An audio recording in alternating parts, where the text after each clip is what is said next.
welcome to another edition of the Mackinac Center's The Scoop. I'm Mike Van Beek, the Director of Research here. And today we're going to be talking about a new report that we're publishing that takes a look at a different report released by the United Way called Alice. And with me are Jarrett Skorup and James Hohman, who authored the report. And I want to ask them why this report? Why did you choose to analyze it? And what we published is a critical review of it. So what is the report's main findings, and why did we choose to analyze them? Well, I think what people are calling for is they want reports on other reports. So that was kind of the idea. Seriously. So the United Way has been releasing this report for some years now. And ALICE is the acronym, which is Asset Limited, Income Constrained, and Employed. And so the idea behind it, what they're trying to do is they have some issues with how we traditionally measure poverty or people who need help. And so they came up with their own methodology, and it provides this pretty expansive definition of people who are above the poverty line, but still, in their view, need a lot of help, and presumably a lot of help from the government or from other social institutions. And they are a social institution. They do try to help those people. So I think that's what they're trying to get at. Well, I mean, they are inconsistent with how they present it, because in some ways they want to say, we think that there are a lot of people who struggle but earn more than the poverty rate. But then in another place, they're saying, and these households that we've drawn this higher line for, they cannot survive. Like, they are on the verge of starvation and death, and that is a very extreme claim. But that's the claim that winds up getting picked up by the media here in Michigan, even by the governor. So break down a little bit about what they do here. So they set, how do they define this sort of higher level of poverty that exists but is not captured by the federal government's official definition? Yeah, so in pretty basic terms, ideally, how you'd want to measure if people need government help or are in poverty or not are, what do the basic necessities that they need cost, and what do we need to provide for them in order to get those basic necessities? Their report takes a different tactic than we would, which is one of our big problems with it. Essentially, what they do is they look at the average that people spend in different areas. So housing, transportation, food, childcare. So these areas that most people would agree are important, but they just take the average that people spend on it, and they say if you spend below that average, then obviously you need help in order to meet that. And we just have some pretty big issues with how you measure that. Yeah, so that's part of it, which is establishing this threshold for in these household budgets where they argue if you earn less than this, you can't survive. It's not based on the cost of the actual things, but on average spending. That's a problem. But when it comes time to estimating the number of people or the number of households that live below those thresholds, it has very little to do with it. Essentially what it is that any household they consider an Alice household, if you earn less than $35,000 to $60,000, depending on the county, and regardless of your household traits, regardless of whether you even earn more, if you're a single household and you earn more than their single family budget, even though in one sense you're clearly above their Alice threshold, when it comes time to count the households that they consider Alice, they would consider it. So it's a very expansive definition, and they'd argue that in their most recent report said that 38% of households meet those criteria. Yeah, the very clear example what I give to people are, if you live in a house, you're perfectly fine, middle class, whatever, and you own a vehicle, and let's say your neighbor buys a brand new truck. Well, by them buying that brand new truck, the average price of vehicles goes up very slightly. According to their methodology, that means you are automatically poorer. That's not necessarily true. I mean, the most basic, if tomorrow somebody created something that made food free, absolutely free, it was just so efficient, everybody could get all the food that they ever want, but a whole bunch of people decided, nah, I don't really like the free food, that's perfectly fine for you. I just want to spend way more money on all these other ways to meet my needs. It would be crazy that people are worse off just by taking something that perfectly meets their needs. So we should be looking at what does it cost to meet our needs that people need, rather than caring about how much other people spend on it just because they choose to spend higher amounts. It sounds like it's a relative measure of someone's ability to spend money on things compared to the average, right? I mean, that's Half of all households earn less than average. That would at least be true. They would at least be consistent about this.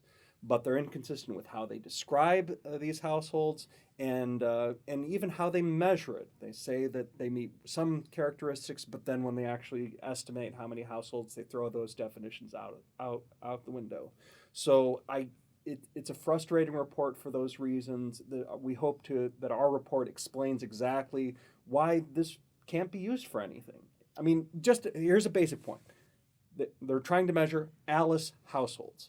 Asset limited, income constrained, employed households. They never measure the limits on a person's assets or estimate the constraints that a person has in the incomes. They don't even look at whether the people in these households they describe as ALICE are employed. It's just some numbers that they throw out that have a complicated meaning that don't mean what the authors say they mean. And their numbers, to put numbers on it, basically for a typical, what they would classify as a typical household, would be a husband and a wife with a preschooler and a kid in daycare. They would say that family needs to earn $60,000 a year. If they don't earn $60,000 a year, then they cannot afford basic necessities. Essentially, they can't survive. They literally call it, they say it's the survivability measure. In order for that family to meet their basic needs, they would actually say in previous reports that they would have to earn under almost $100,000 a year. That's crazy. There are families of four who make $60,000 a year and do meet their basic needs. They're not literally starving or dying in the streets. And there's plenty of families who make close to six figures that are families of four that are perfectly well off and meet all their needs. And this report and the methodology just defines them as needing all this extra help when we really shouldn't be focusing that help, especially from the government, on those households. We should be focused on people that truly do need help. Doesn't it get really complicated though, because because obviously the four-person household with two young kids, like that's not the typical household, right? That's a household that's unique. So they have to adjust all of these numbers for different types of households, right? So how do they accomplish that? In the work that they do, they don't. Like they acknowledge that households with two young children may have extraordinary child care costs, but when it comes time to measuring ALICE households, or doing their 38% of people households in Michigan are ALICE, it just doesn't factor into the calculation. At best, they adjust things for the average household size in counties. It's a complicated system that doesn't get at that basic question.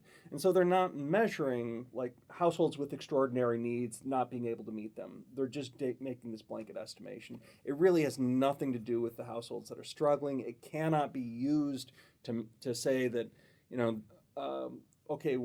the poverty rate may be one thing, but these are the number of households that are struggling. It's just not designed for that purpose, even though they say it is. Yeah, and the way they pick that household for a reason. So for them, the traditional household, husband, wife, child, and two kids that are not in school, that kind of exaggerates the amount of help they presumably need, because you have a kid in preschool and a kid in childcare.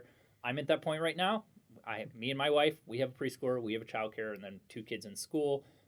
So on paper, if you had to pay out of pocket, you would have to pay for preschool and you'd have to pay for childcare, and it would exaggerate the real costs.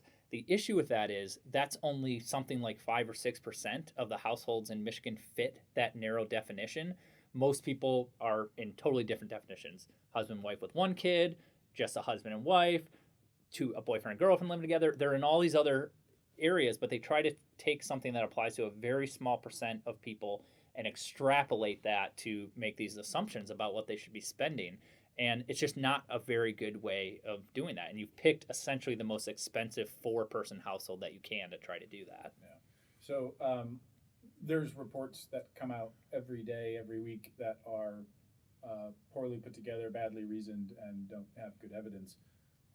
So why did you guys pick this one to sort of focus on and explain in detail what the problems with it are? Well, the media coverage on this, if you read the traditional coverage, what the highlights will be is 40% of Michiganders cannot meet their basic needs. And that's just not true. That is, I guess, what you could get from the highlights of the report, if based on how they present it, and if you don't understand their methodology or what they're actually saying.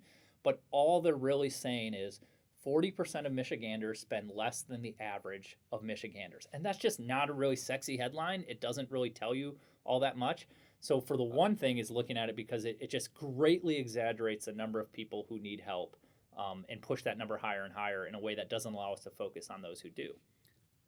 I mean, the basic part is that if someone were to say that 4 out of 10 households in the state of Michigan are on the verge of starvation and death because they do not earn enough to afford the basic necessities. Which is what the report says. Which is what the report says.